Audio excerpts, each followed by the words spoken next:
So I'm proud of being an ASMO member because it is a global society. It is not only for the Europeans, it is as much for Asia per se and for Indians, the country I belong to.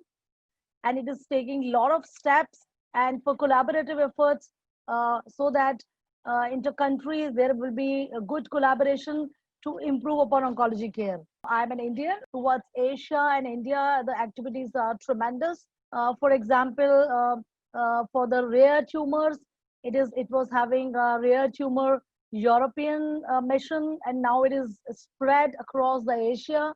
After this move, many people started thinking in my region, and they're paying attention towards care of rare tumors. This year, the ESMO has taken one more step, and the ESMO India Summit was planned. Unfortunately, due to unprecedented situation of COVID pandemic, it could not happen. But I expect in near future this summit will come to India also, and it will definitely help in educational development in this part of the world because everybody cannot go to Europe to attend this kind of summit. And also, I was very keen to develop Women for Oncology in my country, and I wanted to contribute towards this mission of ESMO.